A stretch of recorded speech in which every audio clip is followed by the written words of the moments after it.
one of the most valuable assets. But how can organizations share data while keeping full control? The International Data Spaces Association, or IDSA, is a global nonprofit that sets standards for trusted data spaces, secure environments where organizations exchange data while preserving sovereignty. With over 170 members across 31 countries, IDSA is driving interoperable and secure data ecosystems worldwide. A data space uses a federated architecture, meaning data stays where it is. There is no central storage and no vendor lock-in. Through common specifications and protocols, participants can publish data, negotiate usage terms, and exchange information securely and transparently. In Malaysia, the IDSA Hub, inaugurated in 2024, is facilitated by Digital Connect Society, a member of Malaysian Technical Standards Forum Berhad and a technical committee member of Department of Standards Malaysia. Together, we are enabling trusted collaboration, protecting data sovereignty, and shaping a smarter digital future.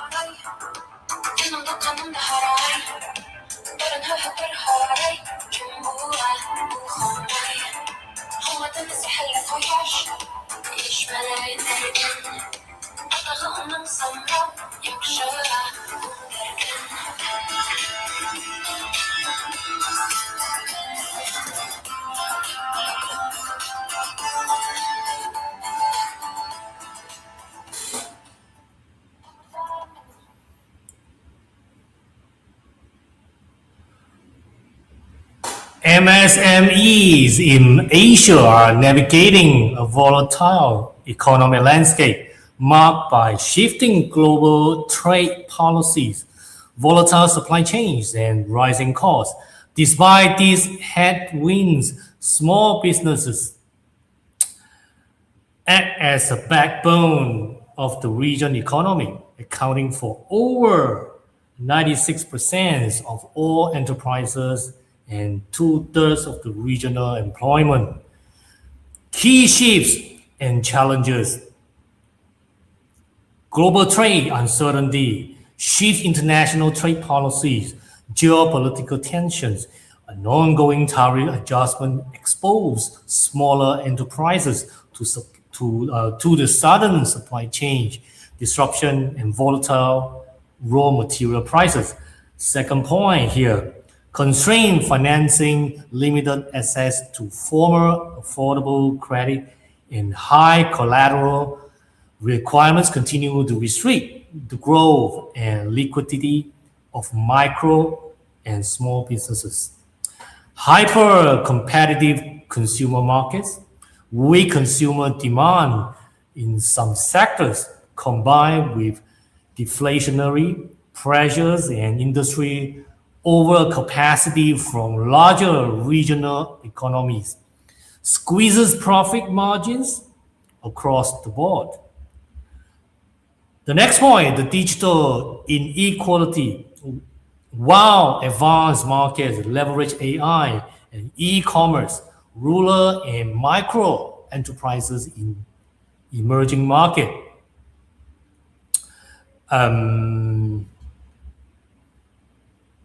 still face barriers in digital adoption due to infrastructure limitation and low digital literacy. So let's put it this way. Small businesses face a rapidly shifting economic landscape.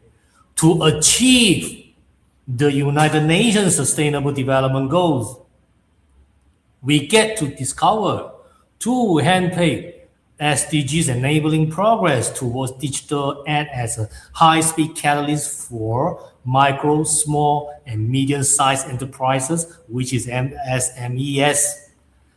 Act as a primary engine for localized development by driving both SDGs 8, decent work and economic growth, and SDG 9, industry, innovation, and infrastructure, representing over 90% of the global businesses.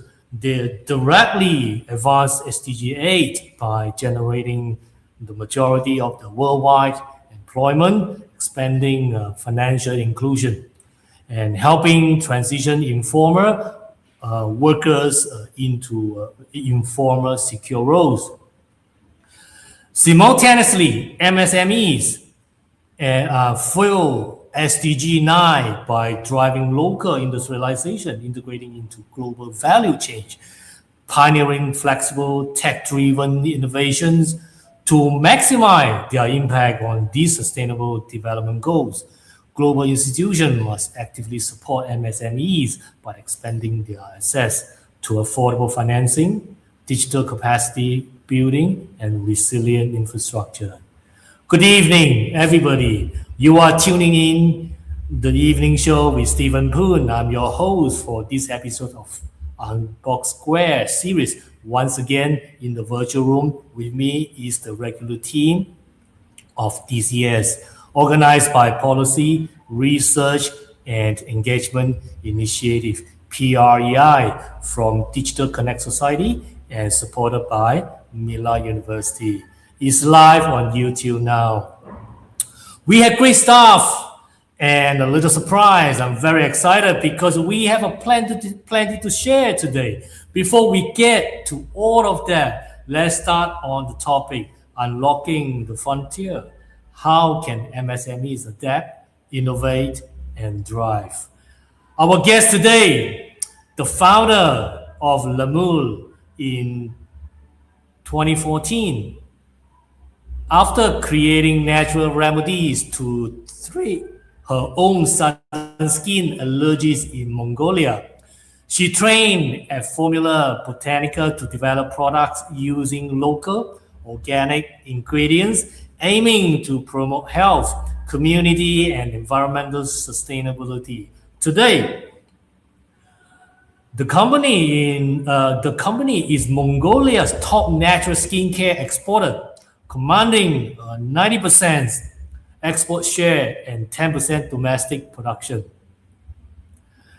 Headquartered in Mongolia, Lamul operates a warehouse in the US and China to facilitate global shipping.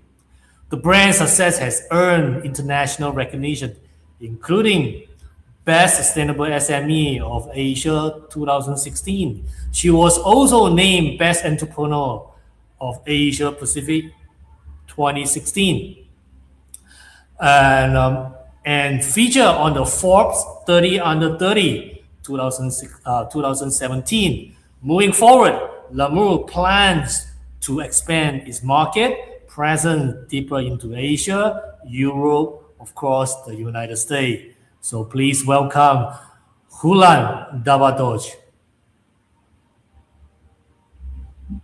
Hello, everybody. Hello, Dr. Stephen Poon. Hello, Hulan. How are you doing? We are at the same time, 6 o'clock. Yes. Yeah. So how's your day? It's the evening. Yes, I had a very long day, actually, since I'm a business owner and mom. I had a long day starting from sending my 6-year-old daughter to her first summer children's camp. Okay. Very exciting. I had a lot of meetings, group meeting with my team. I had an interview actually as well during the day, and also somebody from Switzerland who wanted to see our production. So busy day. Wow, what a busy day! Of course, I think we have to thanks to pandemic. Oops, sorry to say that. I know that it's not nice to say that because pandemic come up the idea we can work virtually nowadays. Because Yes. you just had a call, which is with someone from Switzerland. I think this is good. And also, I'm hosting you in the 2 different regions. There you go. So I think it's good to be digitalized sometimes. It works well as long as we have a good internet connection.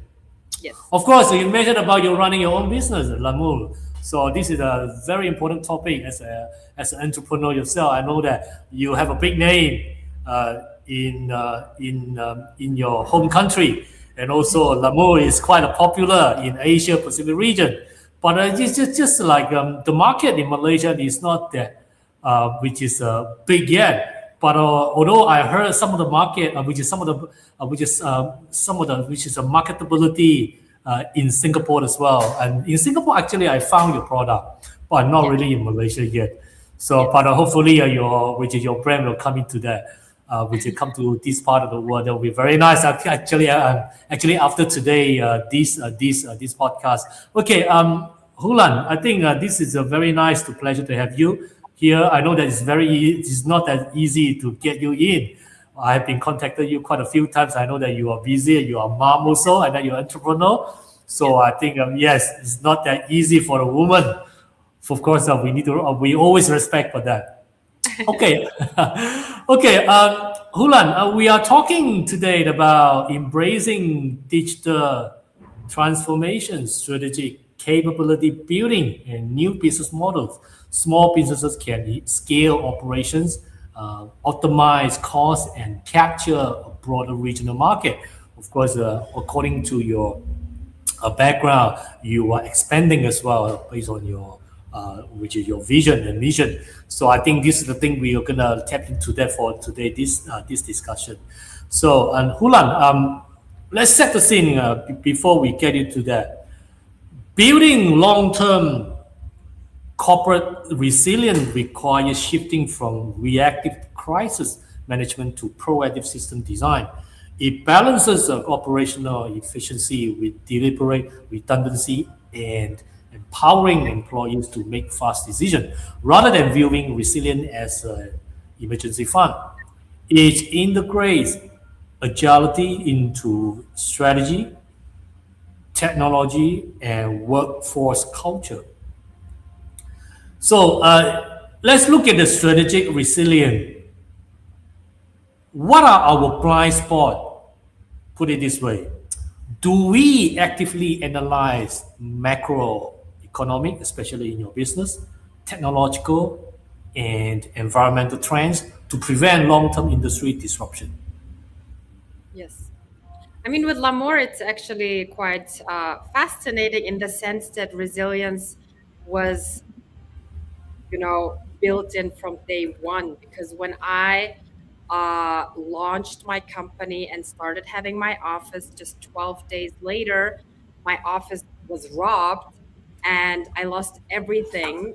So I've Oh, lost my computer with my business plan, with all my recipes, my formulation, etc. So oh from dear. day one, from starting a business, I already had lost the business. So I think that was kind of the main reason why, 12 years ago, even though I was just such a young person, I realized that I cannot just do business from passion, but I need to be very specific about, you know, uh, overcoming these kind of challenges, being resilient, being able to really, no matter what happens in this world, whether it be just in our country, whether it be later on, let's say with the global pandemic, whether it be robbery, whether it be we even had flooding in our production where I lost everything as well.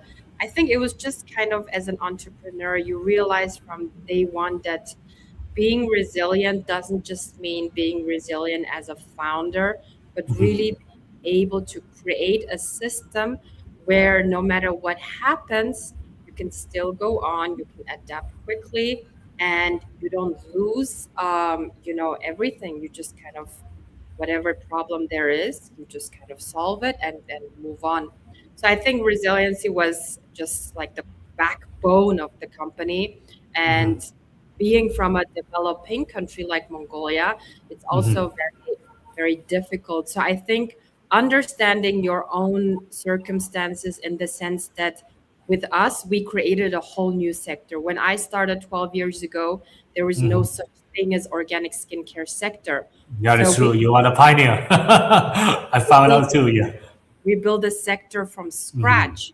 So I think as a founder, being able to have that mindset shift where you have to understand that so many things happen that you just cannot control. I think that's one of the key mindset um, foundations. Okay, let's look at the operational and supply chain agility. Is our technology secure and redundant based on your experience? Do we have a system in place to withstand data breaches, system downtime, and rapid digital disruption? Yes, so I mean, our business now, we are headquartered in Mongolia, and from my side, I'm directly in Mhm, charge of the international business, and mhm, everything is done online right now. Even though I'm physically in Mongolia, we have a warehouse in LA, we have a warehouse in Singapore. It's mhm, just like so much happening with technology. So I think it's really important to understand that technology can make or break you. That's why it's very important to be able, again, mhm, simple things like robbery. At that time, I mhm, thought just having the things on my flash drive, that's 12 years ago, and then onto my computer, I thought that's the safest I could do. But obviously, there's so mhm, much more. Now you have amazing new technology. So now, for example, instead of just trying to archive our mhm, documentation physically, I mhm, mean, what we have to do, we are also archiving things on a blockchain. mhm. You know, Blockchain. yeah, blockchain power system, so that, I mean, the more you grow, the more you have to archive. Obviously, Mhm, just using, as an entrepreneur, as a founder, you cannot always think of yourself as small. You have to really try to use the technology that's out there. So definitely for us, blockchain is something very important mhm, in order to really try to, not lose our things, and like, adapt to technology. And also with the international business, it's really important. Even though we are organic skincare mhm, brand and we are a manufacturing company, everything else that I do internationally is now being facilitated through the technology. So I use a lot of mhm, AI, like you mentioned with the blockchain. We have a lot of, we do everything now with the e-commerce. So I mean, it's a mhm, balance of finding new technology, being able to adapt to that technology, but then also trying to save whatever you have in the most, non-disruptible way. So I think for founders these days, we live in such a great era of timing, where we can just physically be in Asia, but then really have a global company. So I think with mhm, our technology, I'm pretty confident. We use a lot of tools that help us to really now become mhm. more of an international company, even though we are a small local company. Ulan, you mentioned about blockchain. It come into my mind about the financial health. Let's look at this financial health. Do you have sufficient liquidity buffers? Do your financial runways and cash reserve account for unexpected market downturns or slower than projected milestones? I mean, obviously, every founder that listens Mhm, to this podcast, especially if you're from a developing country, let's say from the Asian region, it's very difficult with liquidity. But I mean, Lamore was bootstrapped from the start. mhm, So because the product quality is there, and because from the start we created a good foundation, I think we mhm, now have the leverage in terms of financial liquidity. Obviously, there's so much more to that, especially with, let's say with COVID, that there was a very unexpected hit, because mhm, obviously when you're at home and your physical retail store is not working, and even though you have e-commerce, you're not even allowed to bring the product to the people. I still had to pay my staff. So things like that are very, very obviously difficult. But because we do have a good reputation, we have very good relationships with banks, even though Mongolian uh, bank interest rates are very high, which causes a lot of, difficulty and challenges to, just our operations. It's very mhm. important, I think, to have these good relationships with the financial institutions in case Yes, it is. there is a major disruption. So Mm, now, after 12 years, I mean, I'm a technologist, and I do the product. So finances have been something that have been very challenging. But as a founder, obviously, once you do have this, um, once you have your team, your customers, and you go global, it's very important to really think about your cash flow. And I think cash flow is just the most important thing. And now, like especially this year, that's what we've been focusing on. So we're now very good at managing our financial liquidity. Okay, and also this in my anxiety is building up, which is as you what you just saying. Also, like why is happening is which is around this part of the region. Malaysia is also developing nation. So let's look at this corporate resilience perspective here. Corporate resilience requires shifting from reactive endurance to proactive adaptation by embedding flexibility, scenario planning, and system mental health support into strategy, because anxiety thrives on ambiguity. Leader must foster psychological safety to combat the fear of mistake while granting employees the autonomy and clarity needed to regain control. Ultimately, managing organizational anxiety is about constructing structural buffers and supportive workplaces that allow teams to adapt to uncertainty without burning out. Modern businesses' success relies on the synergy of three strategic pillars: embedding sustainability into daily operation, accelerating digital transformation, and unlocking accessible finance. Together, these elements transform compliance, reduce inefficiencies, and secure the capital required for long-term growth and resilience. Let's look at embedding sustainability into daily operation from your point of view. Rather than treating sustainability as a detached public relations or compliant exercises, and successful businesses embedded like the ESG practices into core decision. So, operational efficiency. How can your business adopt resource efficiency and energy saving technologies to cut costs? Like, for instance, implementing renewable energy, if there is the case. Mhm. I mean, sustainability was kind of the core from the start because I have a background in renewable energy uh, public policy from New York. So, I mean, essentially, and what I always say is renewable energy and organic skincare are essentially the same because both take what nature is giving us, creating a value added product in the most sustainable form, and then adding to economic growth. And our company, for example, if we start with just what we do with our product, so our production is zero waste. Every raw material becomes an end product.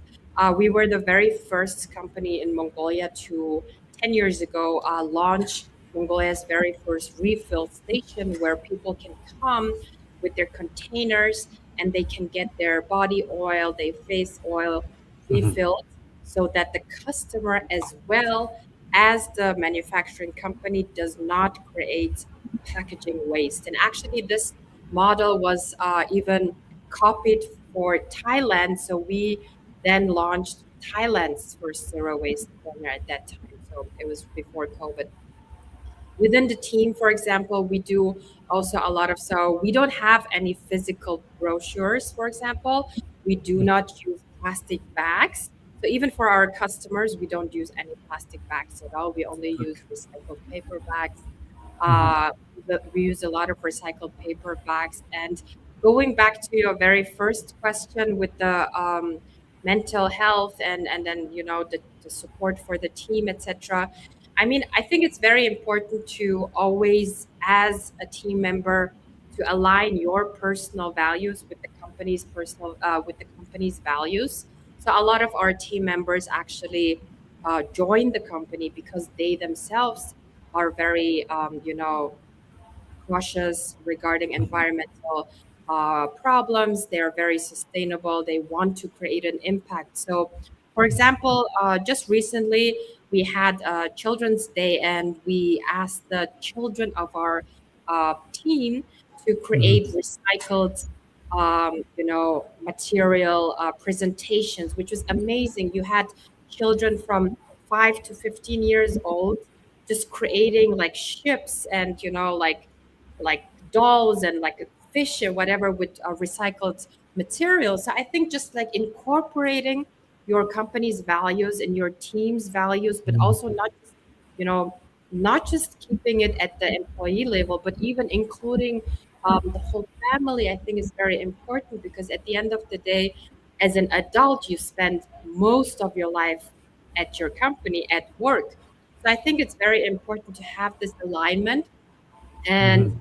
for example, if we talk about supply chain, that is also something that we very value because we work a lot with the herders. For example, we get the fresh yak milk from the herder families. We get goat's milk from the herder families. So it's very important also for us to have this whole concept of sustainable supply chain. And because we are an product manufacturer, we work directly at the level of the supply chain. So we work directly with the herder families so that they also create sustainable practices within their, within their micro businesses. So I think, ESG in general, or even just the UN SDG goals, I think it's not even a PR thing anymore. It should be at the core of every single business. And it was at our core since 12 years. And I think that's also the reason why we were able to sustain and why we were able to, stand the test of time when so many other smaller skincare companies failed, because we always had sustainability at the core, as the core principle. We just actually were featured at the Australian MBA program of Griffith Mhm. University as a small business trying to really work towards UN SDG goals. So I think it's just something that everybody should keep in mind, that I think it's not even something of a choice anymore. It should be every business's main principle, and every team member has to understand that. And within our company, when you talked about mental health, resilience of the team, etc. Mhm. For example, our team, we start at 7:30 and we finish at 4:30 because Mm. most of our employees are women.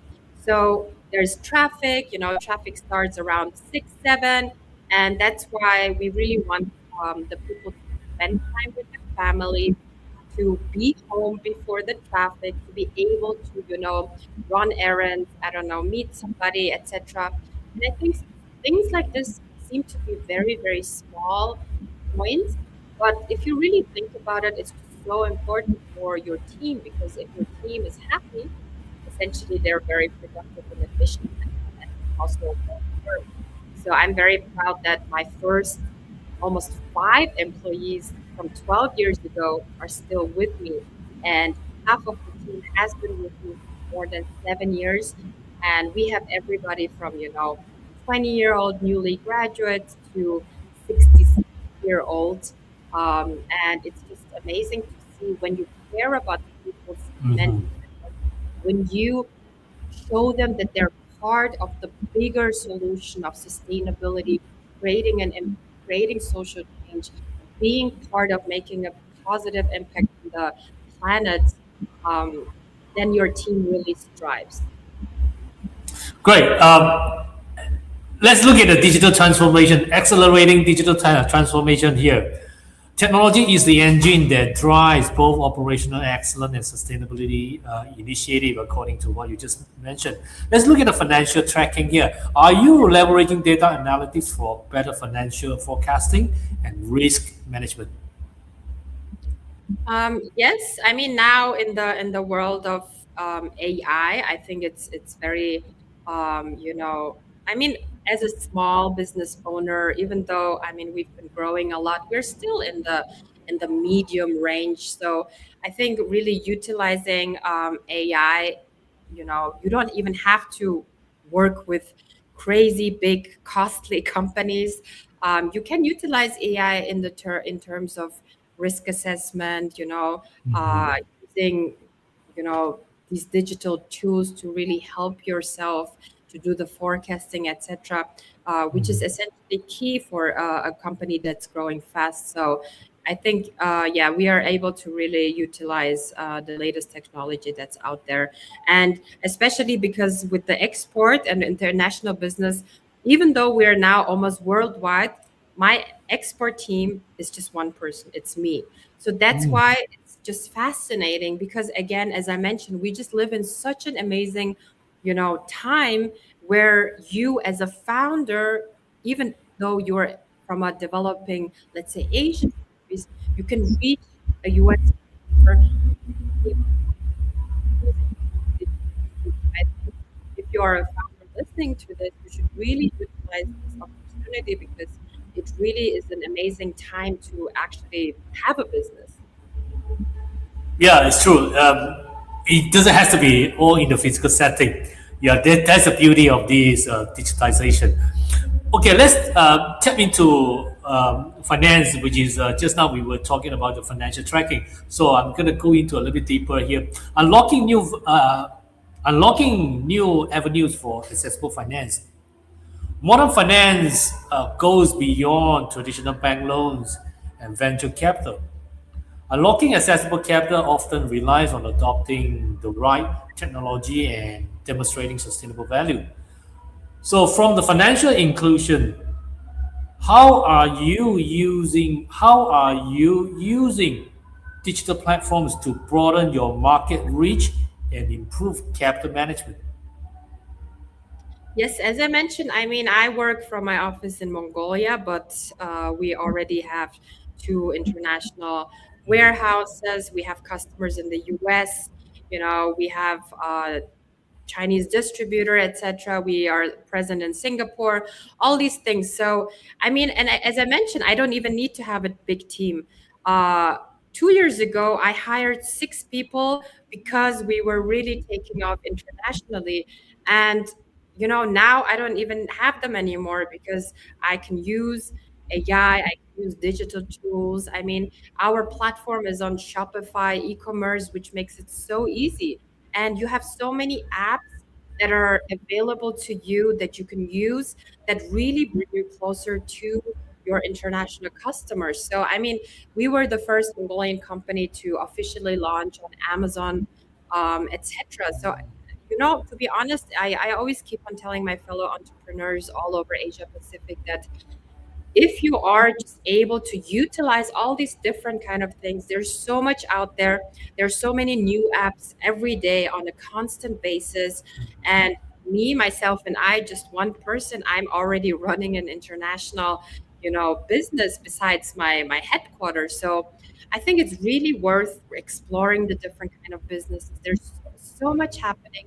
So many new apps are being created because entrepreneurs like us are looking for different kind of solutions to e-commerce international problems. So if you look at just Shopify, you have so many add-ons that other smaller startups are creating, which are helping your e-commerce platform. So just recently, for example, we have a review app that we just launched on the Shopify. We have other kind of apps that helps you create bundles, that helps you analyze your customer, that helps you like give them AI recommendations, etc. And it's just, looking for these solutions makes it, the more you look towards these solutions, the more you find it, and they actually find you. So when I keep on searching for things, obviously you have these small companies, I keep on receiving more and more emails because they know exactly I'm searching, which is a bit scary, but Algorithm. at the end of Algorithm. helps, it helps our business. Yeah. So, I mean, I'm in Asia, so the moment I wake up, I have already 20 different kind of emails from US companies asking for, if I need any kind of solution. So So I think it's really important to use these kind of digital, different kind of tools to reach these customers, and it's getting more easier and easier. And even though we are organic skincare brand, I feel lately that I am not even an organic skincare formulator anymore. I feel like I'm more of an IT person because all day Yeah, all yeah. day long, I used to 5 years ago pay companies to create landing pages or newsletters, let's say. But now I can just do it on my own, through AI, which is just incredible. And I've seen the shift within the last Now you 2 years. are also a designer. Exactly. I'm an IT person slash designer. And I literally recently just quit my company that I was working with. It was a UK company, so obviously it was very expensive. I had to pay them in pounds, and they used to create these very fancy, nice newsletters. But now I don't need them anymore because I can utilize AI and create it myself. So I think I've just seen how in the 12 years, digitalization has just been such a crazy asset for small entrepreneurs like us. Okay, to turn market disruption into competitive advantages, pivot your core portfolio by exploring independent and encumber venture units. Establish multi-scenario forecasting, empower self-directed teams to iterate rapidly, and focus heavily on cash flow timing rather than pure cost optimization. Anticipating the uncharted, which is the scenario planning. What are the 2 to 3 most extreme plausible future for your industry in terms of like beauty, wellness, and personal care industry? I mean, the beauty industry is very, very highly competitive. Always, now with the Korean skincare, Mm, yep. always with the influencers, and it's just a Yes. crazy kind of industry where it's just so disruptive in itself. The industry. But then again, for example, I was just reading the report of global skincare, and the big main characters are still the largest ones, which essentially shows that even though you have these disruptions, because it's the skin and because it's your largest organ, a lot of people are very loyal to kind of their skincare. And especially with our industry, which is more of the organic skincare niche market, I think we are able to really be, long lasting because our persona is not somebody that looks for trends. Our persona is somebody that has more dry, sensitive skin, eczema, allergy, that does not follow what friends use or what some random influencer uses, but they actually research for themselves. And essentially, I am my own persona because that's how I started this business. I started having eczema and psoriasis, 15 years ago, and I started researching about what I should use for myself in order to keep myself healthy, in order to keep my skin healthy. And essentially, that's why I created organic skincare because it was a problem. It was a solution to my own problem. And that's why I think once you understand your own, unique selling point, once you understand your persona, it's it's very important to also realize that you don't have to sell to everybody. Just sell to your persona, no matter where that persona is, in the States, in Europe, in Asia, in Mongolia. Just find your persona and try to market to that persona. It will save you time, it will save you costs, it will save you marketing expenses. And we were very fortunate because in the 12 years of our existence, even our international PR, we've never paid. We've never paid for marketing. We were featured for free on Forbes. We were featured on for free Singapore Channel News Asia, Japanese NHK World. I think you have to, as a founder, really understand the persona, understand your own unique selling points. And even though your industry may be disruptive and crazy and changing all the time, if you are able to really, reach your persona, then you don't have to follow trends. You don't have to try to adapt to new kind of, modern ways and techniques. You can kind of just, be true to your own vision. Okay, let's look at the creating new market space in terms of the blue ocean shift. What industry standards or taken for granted features can we completely eliminate to reduce cost and complexity? Well, I mean, we have again, we really focus on sustainability as our core. So we've been doing a lot of research on what we can do. Actually, we were, working together with Columbia University in order to try and minimize, our waste, etc. So we've been working on that.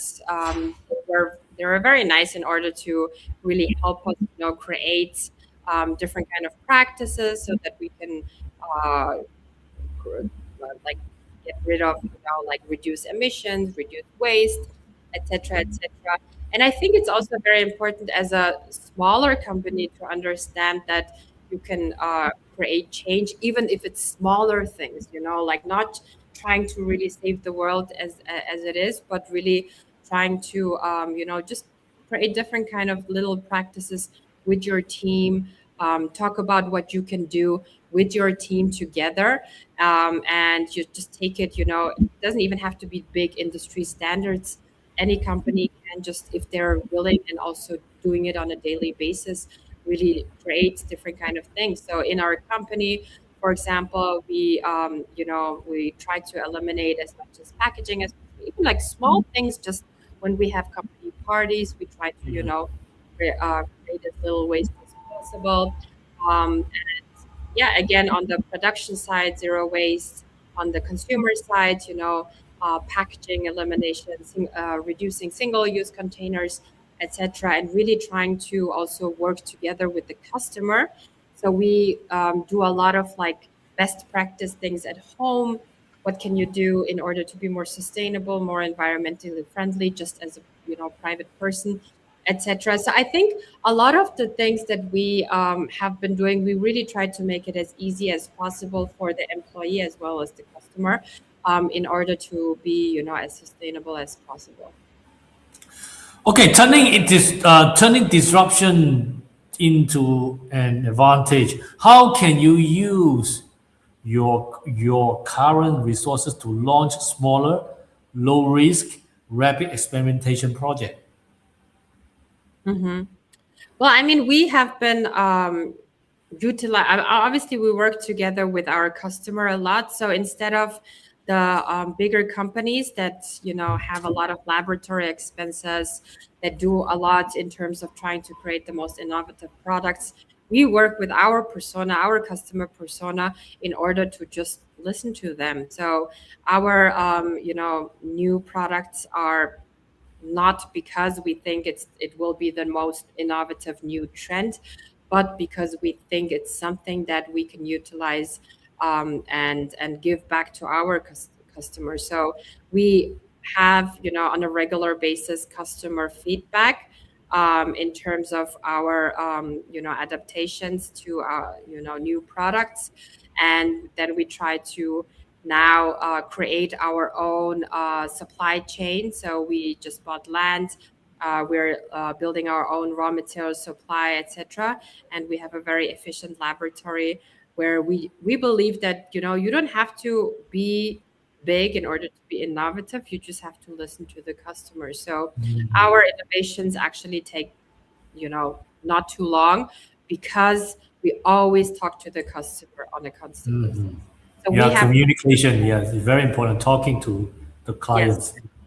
So we have, for example, families that have been with us for more than 10 years, and Mm. they literally just tell us, now we want a organic body wash. There you go. You engage. the whole long process of all this, then you get a very long time customer after that. Yes.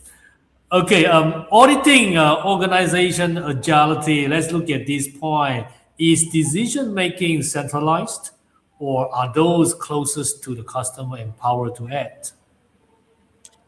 So my main focus as an entrepreneur, and I talked about it today, even during an interview, because I mean, on you can read it on Forbes Entrepreneur.com everywhere that a lot of startups fail Yeah. because you know even after 5 6 years it's just so founder based and a lot of decisions are still run by the founder. And I think, I mean, once your company is 5 6 years, you should really try to focus on delegating and giving really autonomy to your team. So right now I don't even like take part in my Mongolian decision making. Even our salespeople, like our salespeople that work directly in the retail stores. I mean, they're just newly graduates, but we always, every 2 weeks, we listen to them. We have a forum where they tell us what the customer tells, and we have that, communication arounds where they tell us, this is what happened and this is what the customer said. So I don't even like now take part in a lot of things anymore, even though my team members are really young, some people just being in their 20s. I always ask them what they think we should do.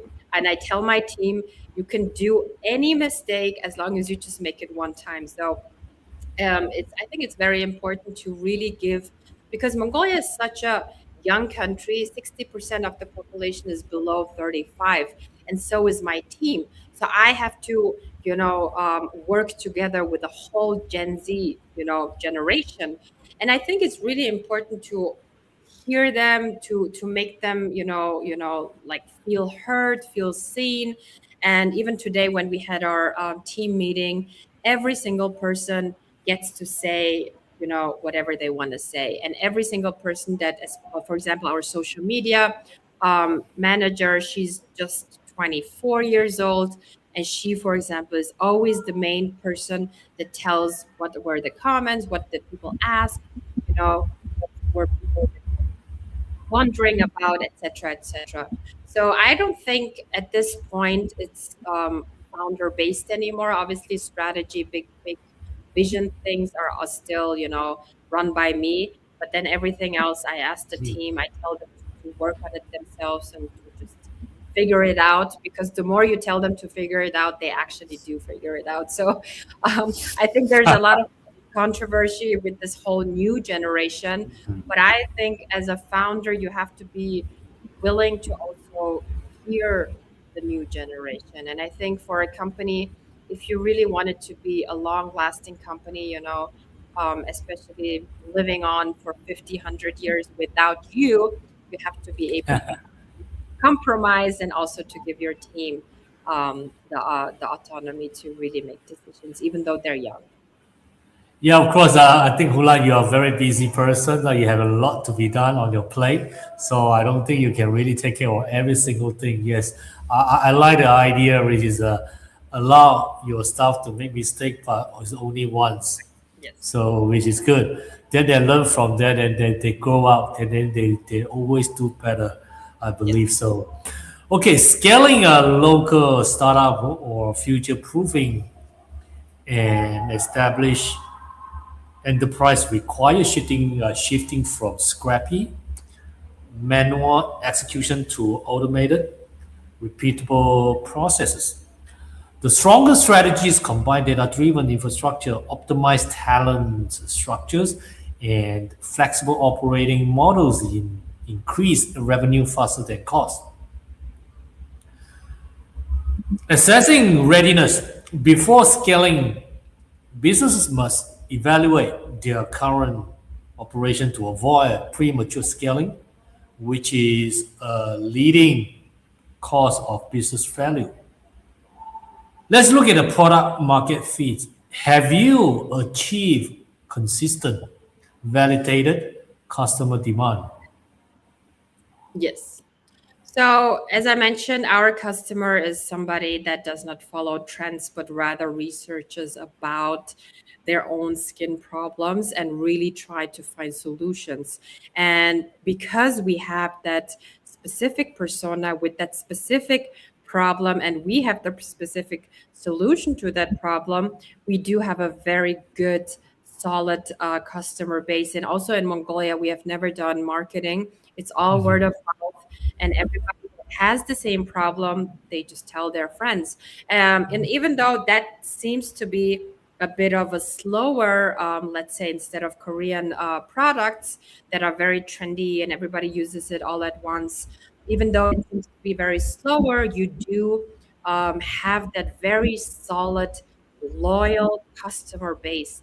So again, for so many companies that I also mentor, etc., they try to sell to everybody. They, as long as people buy it, they're very happy without understanding their true customer persona. And I think that's one of the key things to really trying to create a long lasting business, because if you don't understand your customer persona, you lose a lot of expenses trying to market to different kind of people. And once you know your customer persona, you know exactly where they shop, you know exactly what they read, and you know exactly what are their pain points.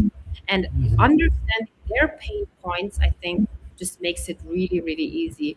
And again, with the processes, so we are our organic skincare manufacturer. So obviously things like GMP, good manufacturing processes, international standards, it's just very, very important, because at the end of the day, no matter what business you do, you are just a business. So there are a lot of business practices, like the ISO 9001, just in the general management ISO, the documentation, etc., which makes it very important not to rely on just whoever.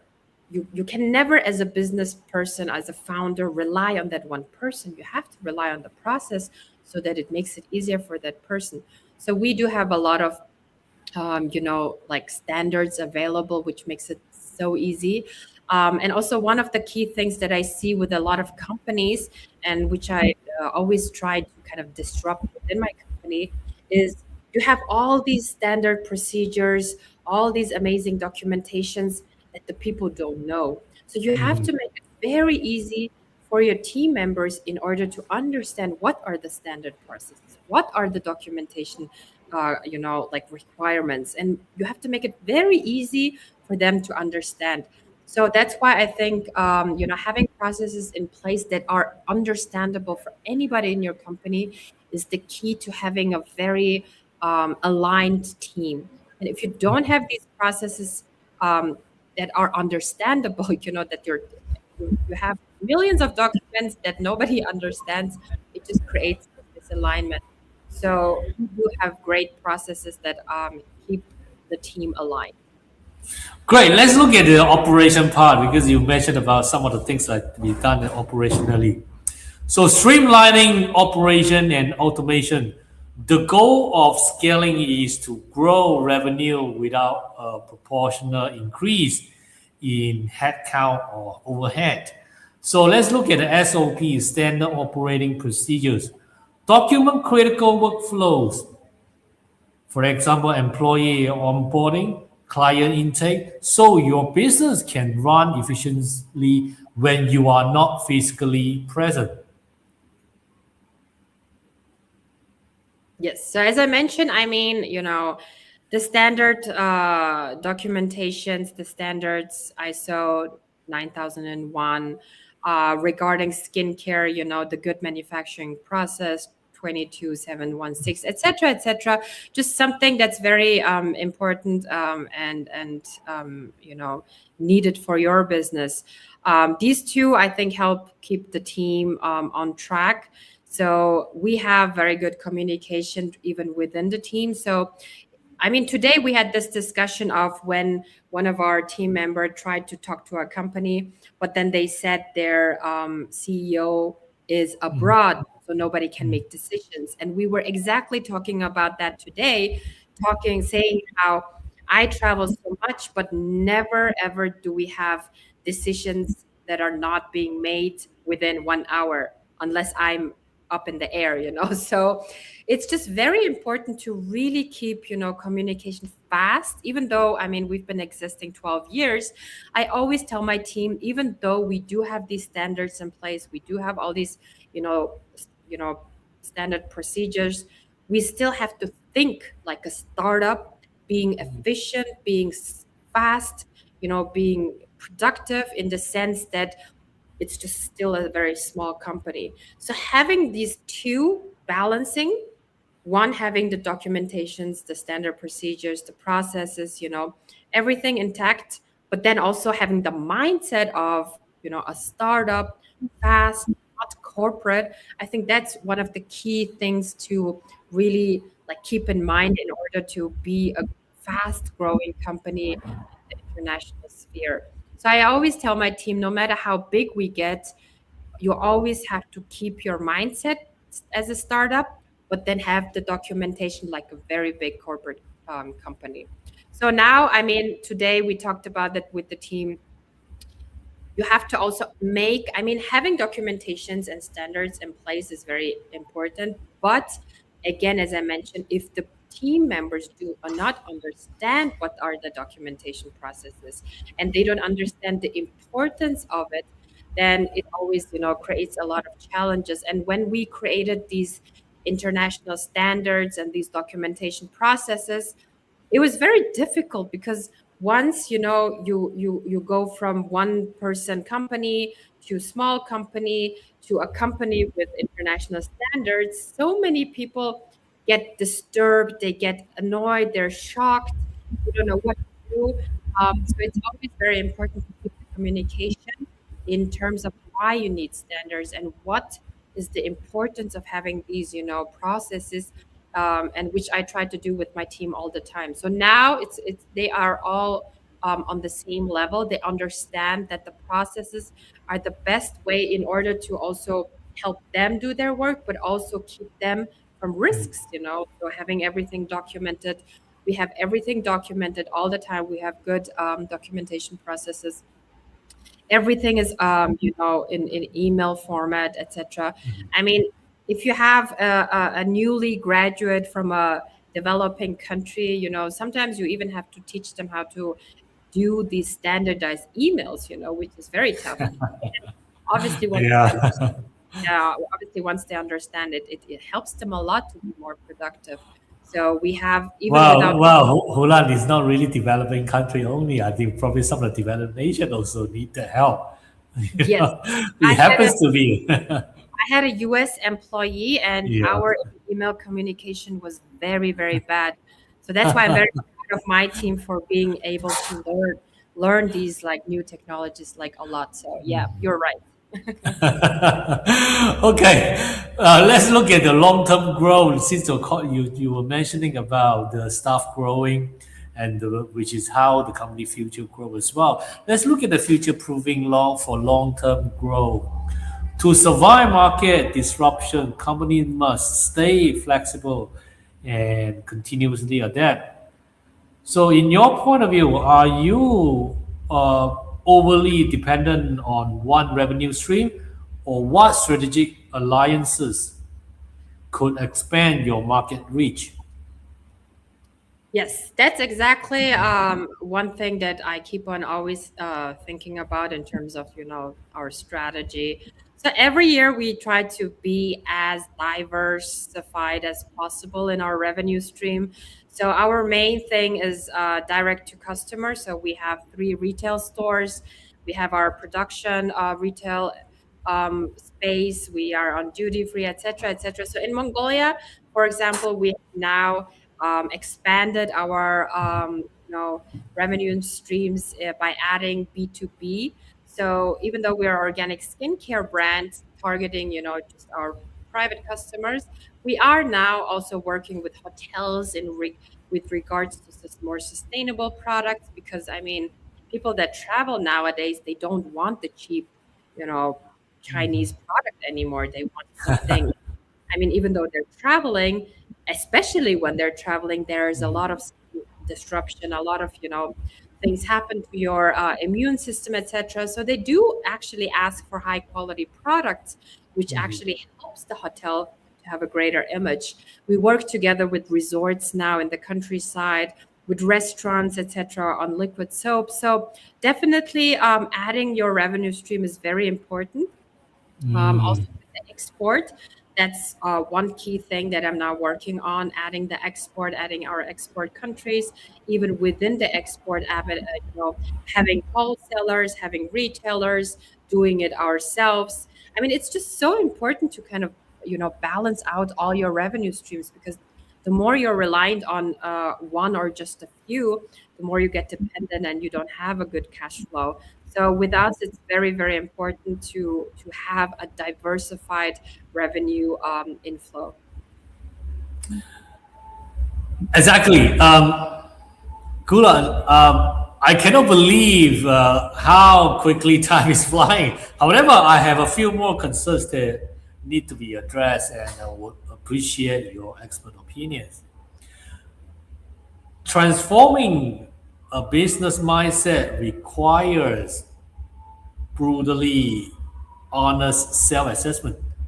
To conquer the digital frontier, leadership must challenge the core assumption keeping the company theater to legacy model, shifting from maintaining the status quo to a proactive culture of data-driven agility, cross-functional collaboration, and continuous experimentation. From the customer centricity and value creation, what are the actual digital customer journey that drive revenue? Can you map can you map out exactly how customers discover, interact, and transact with the business across all digital touch points? Yes. So obviously with us, because internationally, I mean, in Mongolia, it's very different. We have our retail spaces, but internationally, it's very difficult, obviously, as a Mongolian company to try to convince and create the trust. Let's say for somebody who is in California, scrolling on their phone and then seeing our brand or product. So that has been the most difficult part, but because we do have the international PR, I think that helps a lot. We work together, obviously with the meta ads. Again, really trying to focus on our customer persona, creating the ads so that it reaches not just the general, let's say when we do ads in the US, not just the general US population, but somebody exactly with the dry skin, with the sensitive skin, with the eczema, new mothers, for example. So just our specific persona. And I think exactly with the meta ads, when we create these ads, again, we don't do just general ads. We really try to focus on the pain point that the customer has. And then even though that's a US customer that has never seen our brand before, we really try to target their pain points and really try to target that customer, obviously through like the pixels, etc. We like then see how we reach the customer.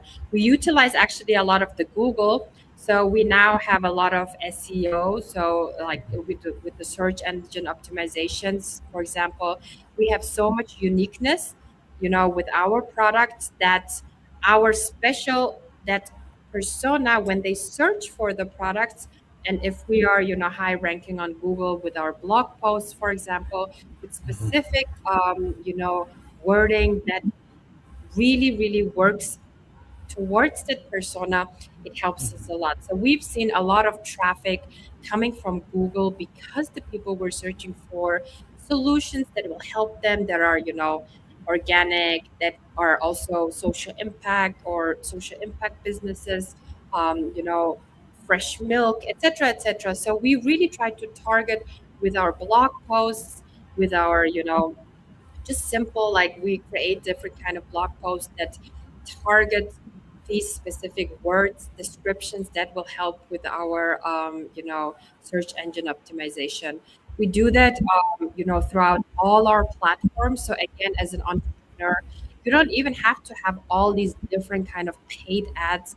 You can, write your blog posts on different kind of platforms so that you reach your customer with the specific kind of meta descriptions, etc. So I think once you do have the understanding of your persona, you can reach them through different kind of platforms. It's so easy these days to create blog posts even with AI. You give them Mhm. the different kind of descriptions. You give them the understanding. Blog posts are created so easily. So again, being these days, a business owner, as an entrepreneur, it's just becoming so much easier to reach your international customer. Okay, Kulan, let's look at agility and continuous innovation. How is value handled when a new digital initiative falls short of expectation? Is it used as a data point for learning rapid iteration, or do employees fear reprimand, causing them to retreat to safe, outdated methods? I mean, our company is very fast. Again, as I mentioned, communication, very efficient communication is a top priority. So we use a lot of different things. I mean, we've used so many different kind of things. Latest thing we used Monday, which is the team, management productivity app, and the team hated it. And I mean, we wanted to continue and really try to force the people to really adapt to it. But then once you see that your team cannot, align with it, and it actually causes unproductivity, so they're not productive anymore because they just don't like it. So we really, like, even though we were planning on to do it for 1 year, I just canceled it within 3 months, and then we switched to something else. So I think it's really important to understand your own company culture, to understand what is needed at this point in terms of digital tools. Try to adapt it, but not hang on to it too much, because if it doesn't do the job, essentially you cannot force your team, and it creates a lot of inefficiency. So what I always try to do with my team is I always try to make them understand the reason why we do certain things.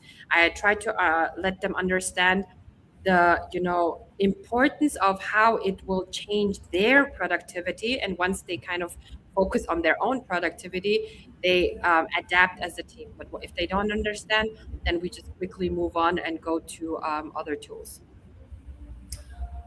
Okay, you talk about culture.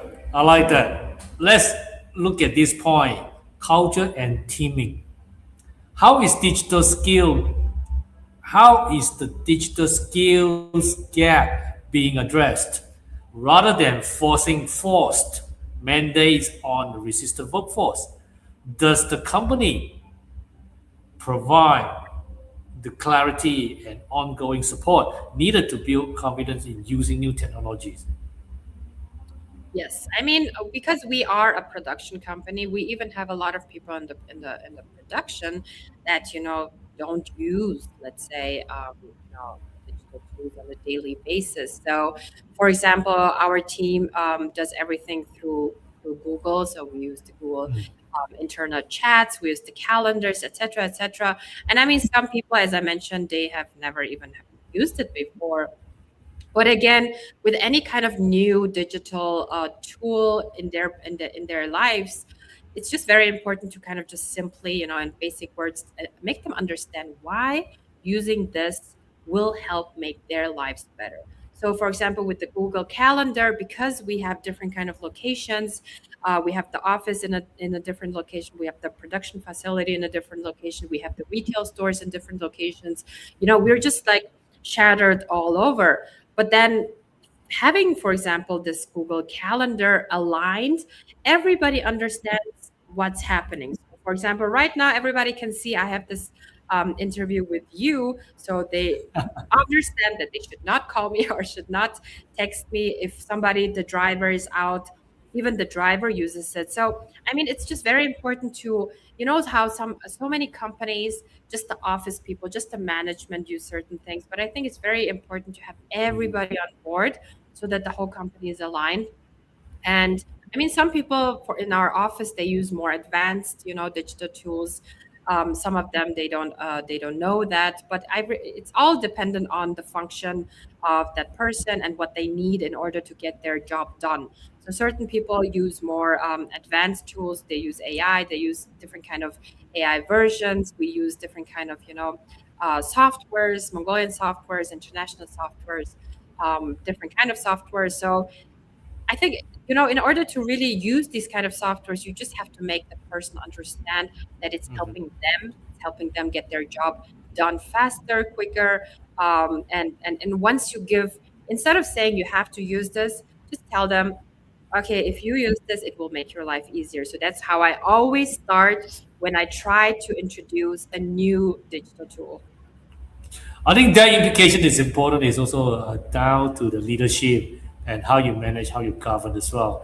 So I think leadership and governance is a priority, especially in your role. How this leadership to be delivered, and also what is the governance structure into the company. So, Hulan, are budgets tied directly to digital progress?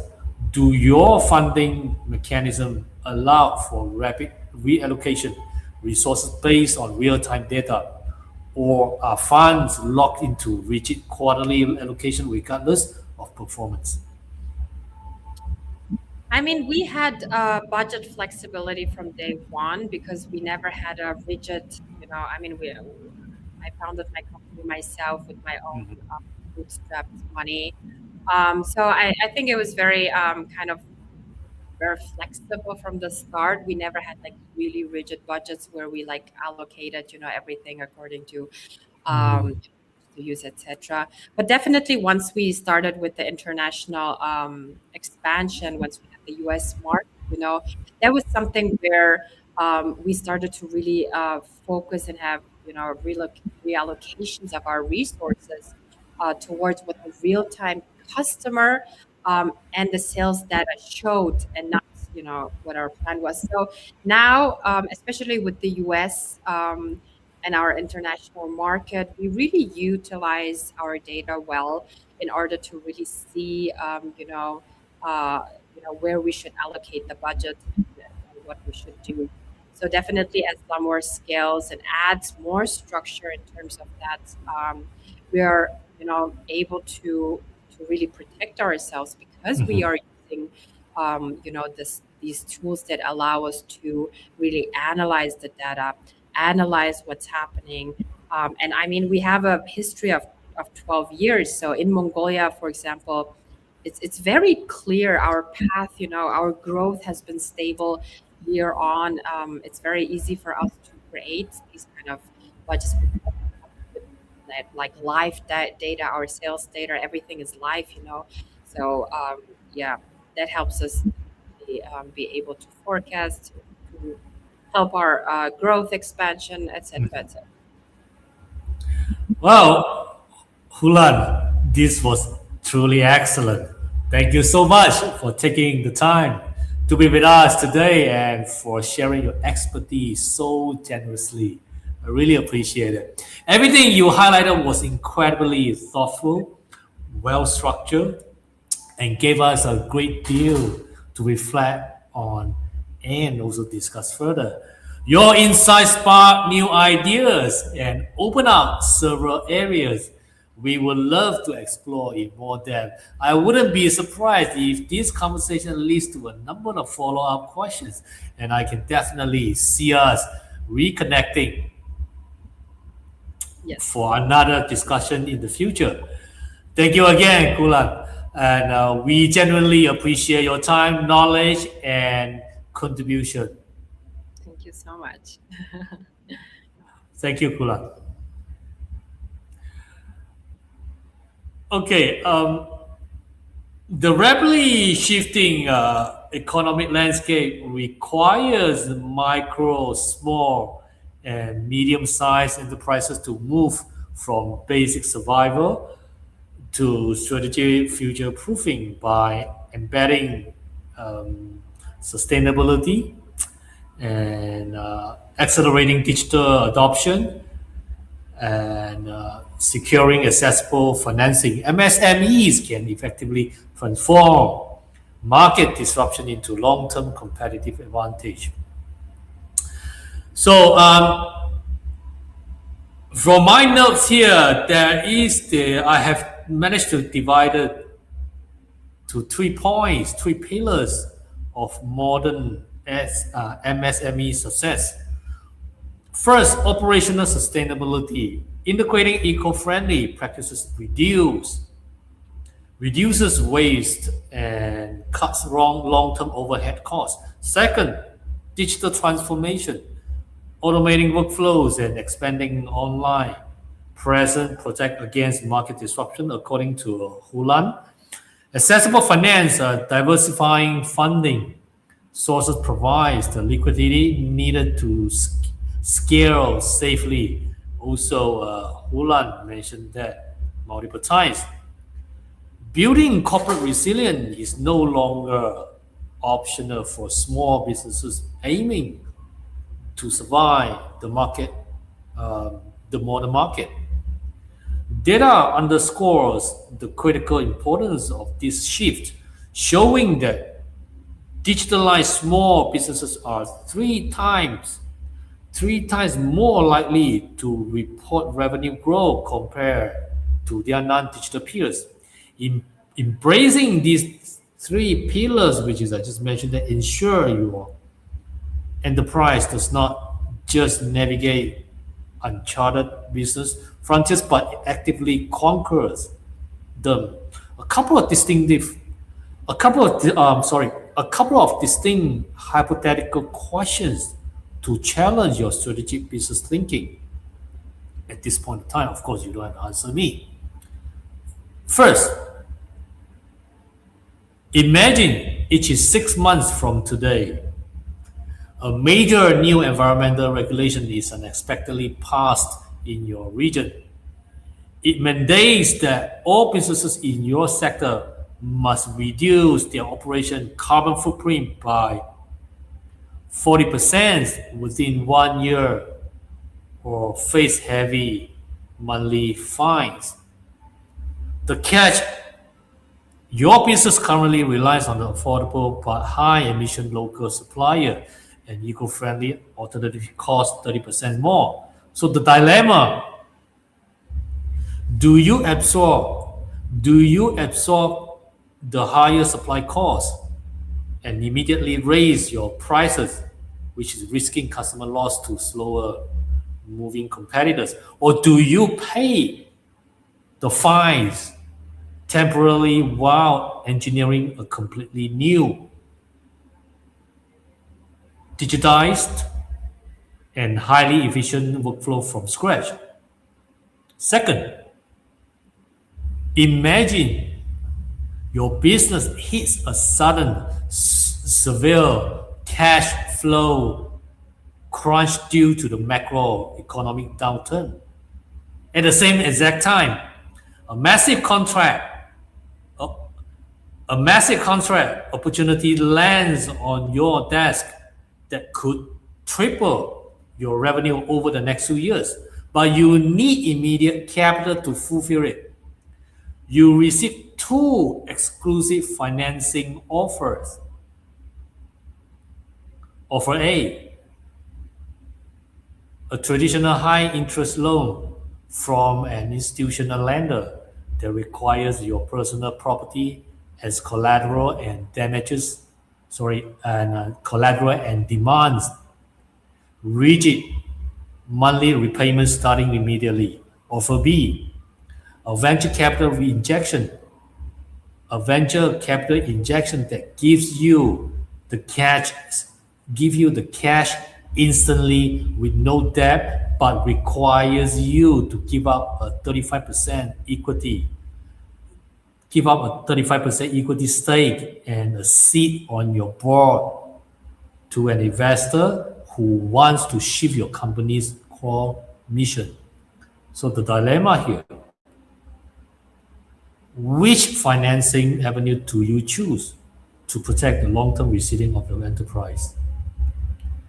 Think about that. You can always respond to me. You have my email on the screen. You can see that.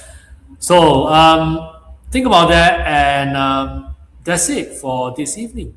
Unboxed² episode 4, organized by Policy, Research and Engagement Initiative (PREI) from Digital Connect Society and supported by Mila University. Till then, take care and each other. Have a nice evening.